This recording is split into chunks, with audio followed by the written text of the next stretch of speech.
الرجيم.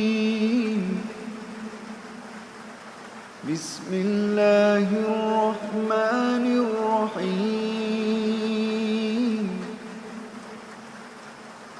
الرحمن علم القرآن خلق الإنسان علمه البيان. الشمس والقمر بحسبان والنجم والشجر يسجدان. والسماء رفعها ووضع الميزان ألا تطغوا في الميزان وأقيموا الوزن بالقسط ولا تخسروا الميزان. والأرض وضعها للأنام فيها فاكهة والنخل ذات الأكمام والحب ذو العصف والريحان. فبأي آلاء ربكما تكذبان. خلق الإنسان من صلصال كالفخار وخلق الجان من مارج من نار. فبأي آلاء ربكما تكذبان. رب المشرقين ورب المغربين. فبأي آلاء ربكما تكذبان. مرج البحرين يلتقيان بينهما برزخ لا يبغيان. فبأي آلاء ربكما تكذبان. يخرج منهما اللؤلؤ والمرجان. فبأي آلاء ربكما تكذبان. وله الجوار المنشآت في البحر كالأعلام. فبأي آلاء ربكما تكذبان. كل من عليها فان ويبقى وجه ربك ذو الجلال والإكرام. فبأي آلاء ربكما تكذبان. يسأله من في السماوات والأرض كل يوم هو في شأن. فبأي آلاء ربكما تكذبان.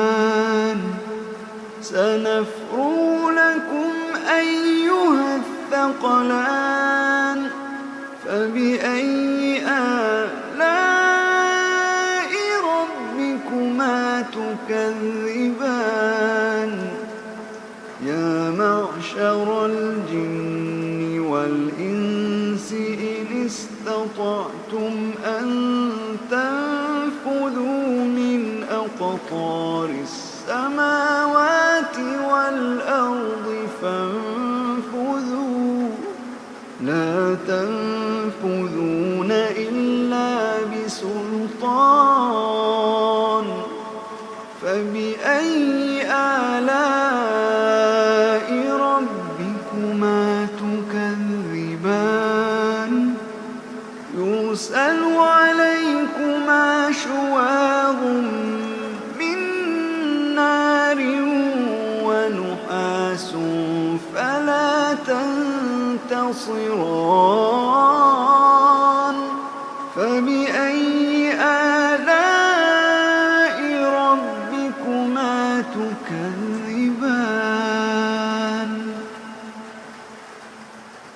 فإذا انشقت السماء فكانت وردة كالدهان فبأي آلاء ربكما تكذبان فيومئذ لا يسأل عن ذنبه إنس ولا جان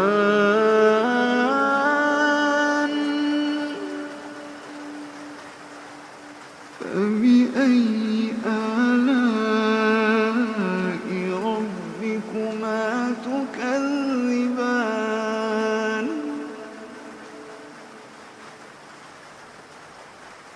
يعرف المجرمون بسيماهم فيؤخذ بالنواصي والأقدام فبأي آلاء ربكما تكذبان هذه جهنم التي يكذب بها المجرمون يطوفون بينها وبين حميم آن فبأي آلاء ربكما تكذبان ولمن خاف مقام ربه جنتان فبأي آلاء ربكما تكذبان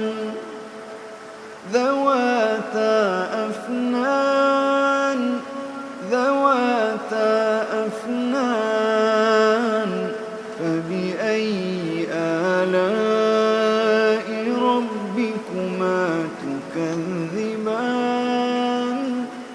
فيهما عينان تجريان فبأي آلاء ربكما تكذبان فيهما من كل فاكهة زوجان فبأي آلاء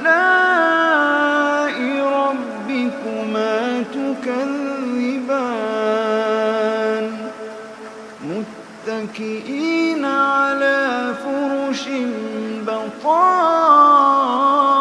بطائنها من استبرق وجنى الجنتين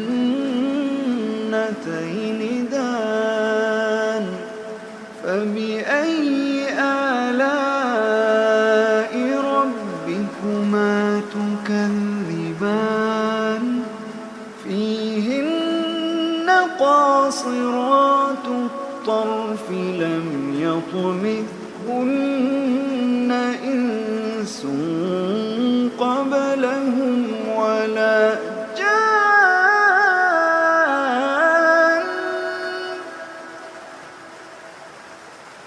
فبأي آلاء ربكما تكذبان كأنهن الياقوت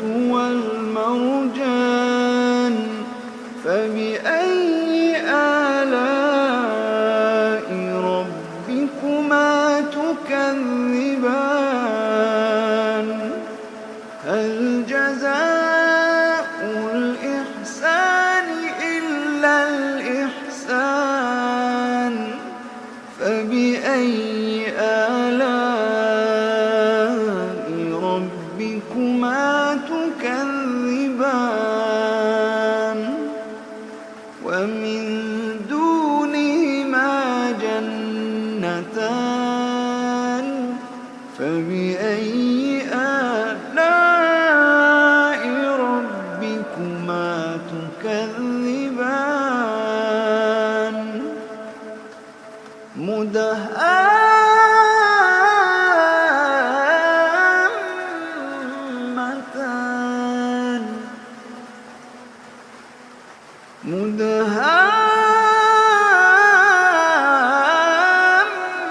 مدهامتان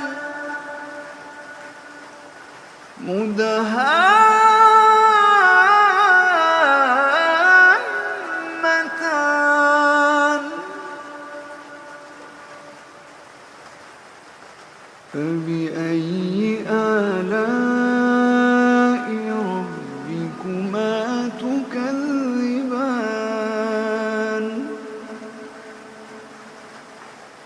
فيهما عينان نضاختان فيهما عينان نضاختان فبأي آلاء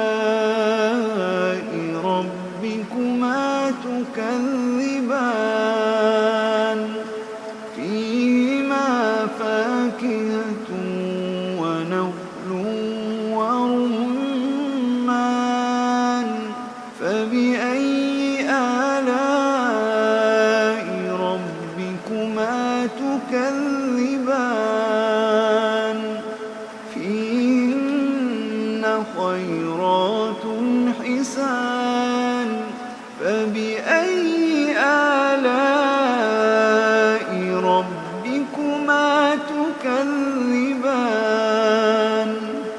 حور مقصورات في الخيام حور مقصورات في الخيام فبأي آلاء ربكما تكذبان لم يطمثهن إنس قبلهم ولا جان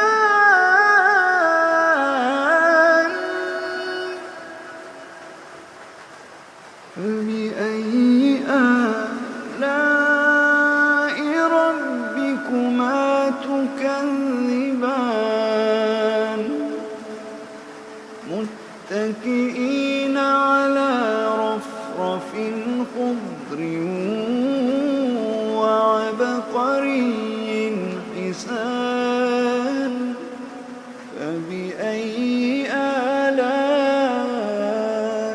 ربكما تكذبان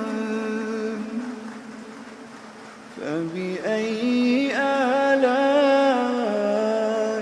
ربكما تكذبان تبارك اسم ربك ذي الجلال والإكرام